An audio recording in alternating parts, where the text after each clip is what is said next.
दोस्तों, आपको मालूम है ये 26 जनवरी क्यों मनाई जाती है? अब सभी को मालूम होगा कि इस देश की आजादी में बहुत सारे लोगों ने अपनी जान गंवाई है।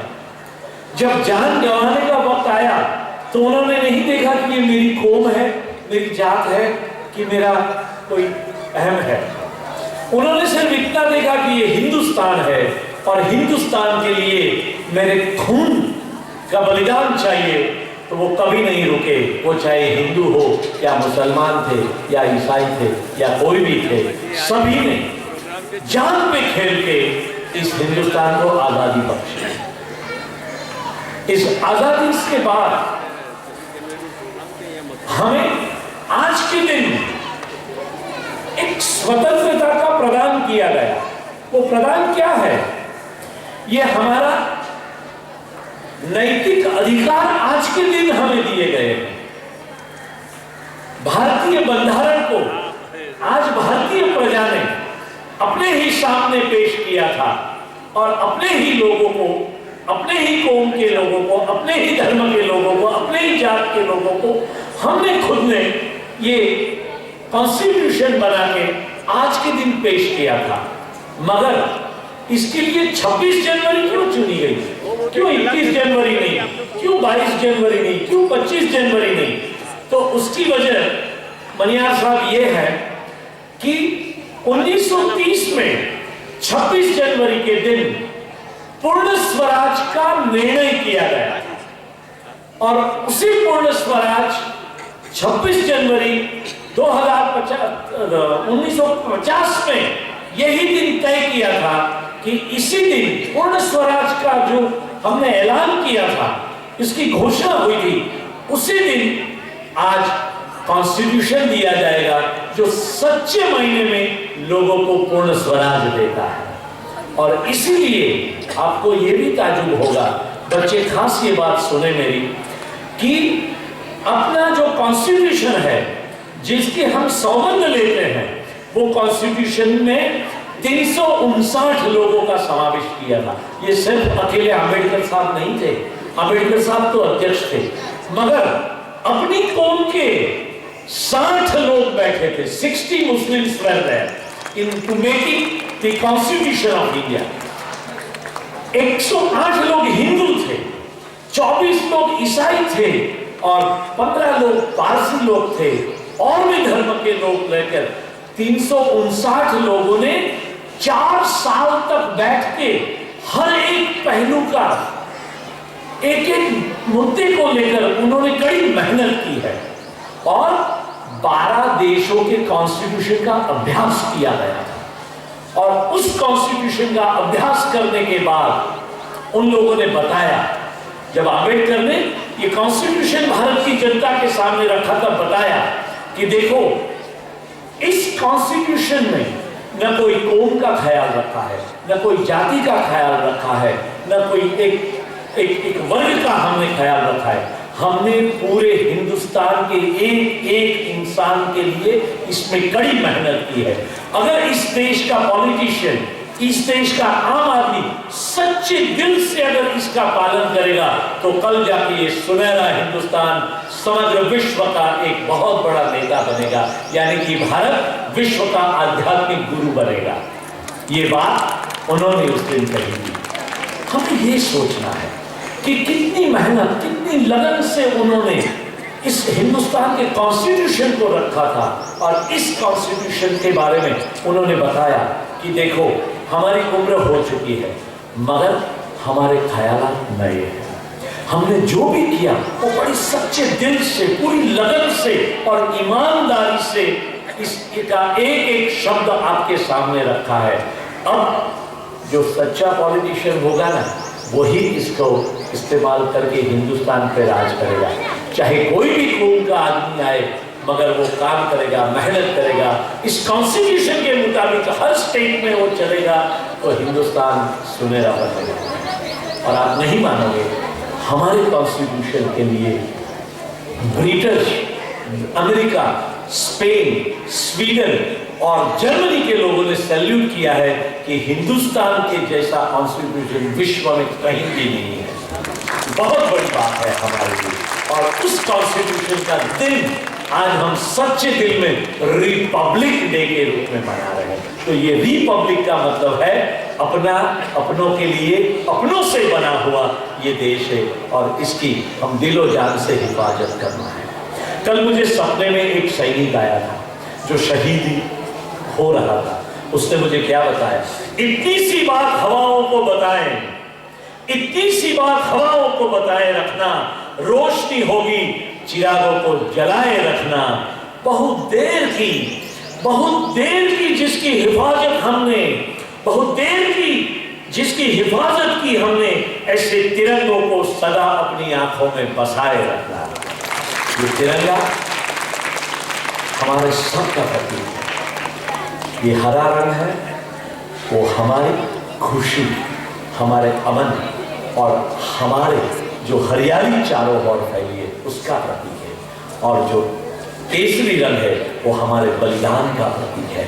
यानी कि हमें इस हरेपन को बनाए रखने के लिए हमें बलिदान देना आए तो भी हम उसके बीच में जो चक्र है वो कहता है 24 घंटे हमें सतर्क रहना है। ये 24 घंटे, 24 आ रहे हैं उसमें हमें सतर्क रहना है। ये सतर्क किस बात के लिए रहना है? सतर्क का मतलब मैं ये समझता हूं, जिन जिन लोगों को जो जो ड्यूटी सौंपी गई है वो ड्यूटी अपने ईमान से, सच्चे धर्म से, सच्चे दिल से, सच्चाई से लगे रहना है।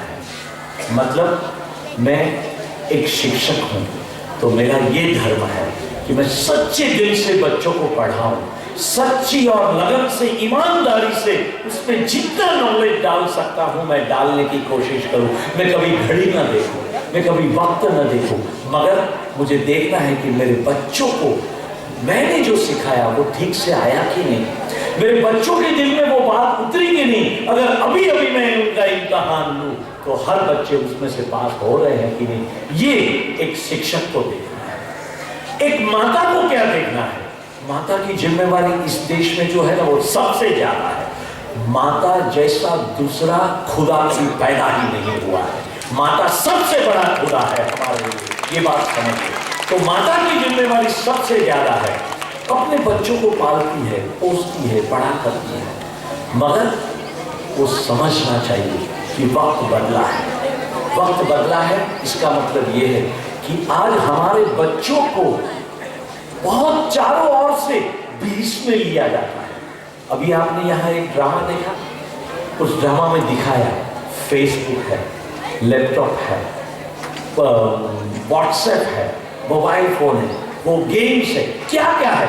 बच्चे कहाँ कहाँ बिछड़ जाते हैं, कहाँ कहाँ बहराम हो जाते हैं। मगर उन सभी के लिए माता की जिम्मेवारी ये है कि मेरा बच्चा सुबह कितने बजे उठता है, वो क्या खाता पीता है, वो कहाँ जाता है, किससे बात करता है, स्कूल से वापस आता है तो उसकी नोटबुक में क्या लिखा होता है, वो घर का होमवर्क करके जाता है कि नहीं, वो स्कूल में ठीक से पढ़ता है कि नहीं, उसकी पढ़ाई के दौरान वो क्या क्या सीखता है। और सबसे बड़ी बात यह है, माता को पता होना चाहिए मेरा बच्चा किस बात में निष्णात है, किस बात में अव्वल नंबर आता है। वो झूठ बोलने में अव्वल नंबर आता है, इस सच्चाई के लिए अव्वल नंबर आता है। मेरा बच्चा खेलने में पहले नंबर है कि मेरा बच्चा लोगों के साथ बातें करने में, वक्त बिताने में, बेकारी के लिए वो अव्वल नंबर है। किस बात का है? पिता को वक्त नहीं है, ये समझ लीजिए। माता बहनों यहाँ बैठी हूँ, उनसे मैं कह रहा हूँ उसके पिता को वक्त नहीं है क्योंकि वो बेचारा बाहर काम करता है। 1 तारीख से 30 तारीख के 2 छेड़े उनको बेगा करने के लिए, इकट्ठा करने के लिए उनके पास वक्त नहीं होता है। वो बेचारा कड़ी मेहनत करता है, मगर घर की रखवाली कौन करती है? वो होम मिनिस्टर करती है। वो होम मिनिस्टर को ये समझ लेना चाहिए कि मेरे घर में एक भी पैसा गलत तरीके से नहीं आना चाहिए, बाहर की एक भी बुराई मेरे घर के अंदर दाखिल नहीं होनी चाहिए। उसकी रखवाली माताएं होती है। तो माता को ये याद रखना चाहिए कि हमारे बच्चों में कोई बुराई नहीं आनी चाहिए, कोई गलती को कभी नहीं करना चाहिए, और सच्चे दिल से उसके प्रति मेहनत करो।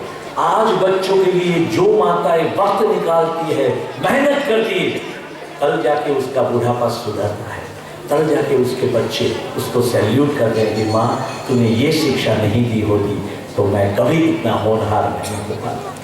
तो माताओं की जिम्मेदारी बहुत बड़ी है। मेरा कहने का मतलब ये है कि राष्ट्रध्वज के जो 24 धारा है ना, वो हमें 24 घंटे सतर्क रहने को बताते हैं। और वो 24 घंटे सतर्क रहने का मतलब ये है कि हर पहलू में हमें एक सोल्जर की तरह काम करना चाहिए। सोल्जर का मतलब ये है, अगर भारत की सरहद पे एक सैनिक खड़ा है और आधे घंटे के लिए वो सो गया तो क्या होगा, आपको मालूम है? एक सैनिक सरहद पे आधे घंटे के लिए भी अगर सो गया तो क्या होगा, वो सोच लो। एक शिक्षक सो गया, एक माता सो गई, एक पिता सो गया, एक बच्चा सो गया, तो इस हिंदुस्तान का क्या होगा वो सोचो। तुम्हारे घर का क्या होगा, तुम्हारे परिवार का क्या होगा वो सोचो। इस नींद से हमें जागना है, हमें सोचना है कि हमें क्या करना है। हमारे बच्चों के ऊपर हमें सतर्क रहना है। माता और पिता दोनों को मेरी विनती है कि आप जब टेलीविजन देखते हैं ना, तब देखो कि आप क्या देखते हैं। आपके बच्चों के लिए ये सही है कि नहीं। अगर आप टेलीविजन की सीरियलों में डूबे हो और बच्चों को बोलते हो कि दूसरे कमरे में जाके पढ़ाई कर, कैसे होगा? माता और घर वालों को उस वक्त टीवी बंद रखना चाहिए जब हमारे बच्चे पढ़ाई करते हैं। हमें देखना है कि उसकी किताब लेके वो बैठा है कि सो रहा है, किताब में क्या लिखा है, उसकी नोटबुक में क्या लिखा है। बार बार माता को एक सतर्कता रखनी पड़ेगी। एक टीचर को भी मेरी विनती है कि तुम्हारे बच्चे, एक बात बताओ, एक व्यापारी कोई चीज लेके निकलता है, अगर कोई कल जाके उसकी बेची हुई चीज वापस देने आता है तो व्यापारी वापस लेता है कोई चीज?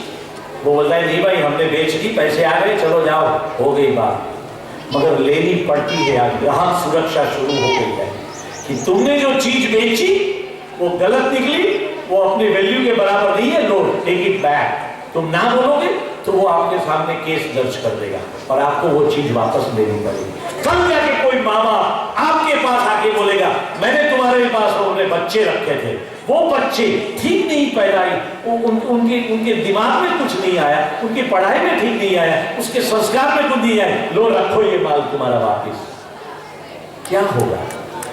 इसलिए एक शिक्षक सोल्जर के बराबर है, ये याद रखो। मैं एजुकेशन इंस्टीट्यूट से आ रहा हूं, इसलिए मैं सभी टीचरों को कहता हूं कि हमारा काम सोल्जर से कम नहीं है। हम एक सैनिक है, वो सैनिक सरहद पे है और हम घर की सरहद पे खड़े हैं।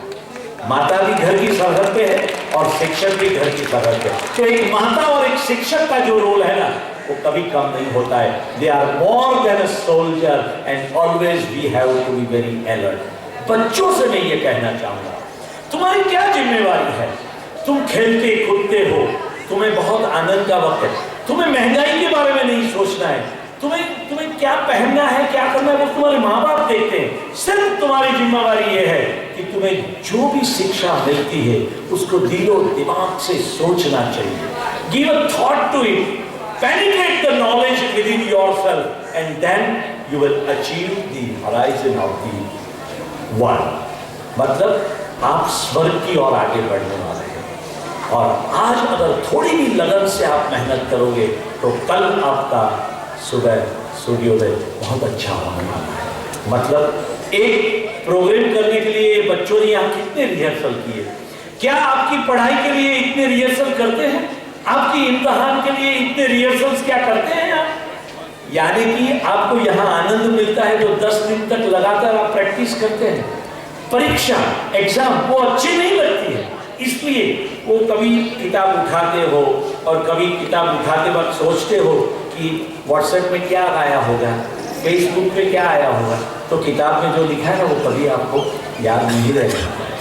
यानी कि पूरे दिलो दिमाग से, कंसंट्रेशन से अगर काम करोगे, थोड़ा सा काम करो मगर पूरी लगन से करो, कंसंट्रेशन से करो, तो देखो तुम्हारी तरक्की आपको कहां से कहां ले जाए। मेरा कहने का मतलब यह है, everybody has to work very hard. राष्ट्रध्वज का जो चक्र है ना, वो 24 घंटे हमें दिखा रहा है there is no time to take rest. अभी हमें सतर्क रहना है, 24 घंटे काम करना है और 24 घंटे अगर हम सतर्क रहेंगे तो समझ लो एपीजे अब्दुल कलाम साहब ने जो कहा है 2020 में हिंदुस्तान विश्व का गुरु बनने वाला है।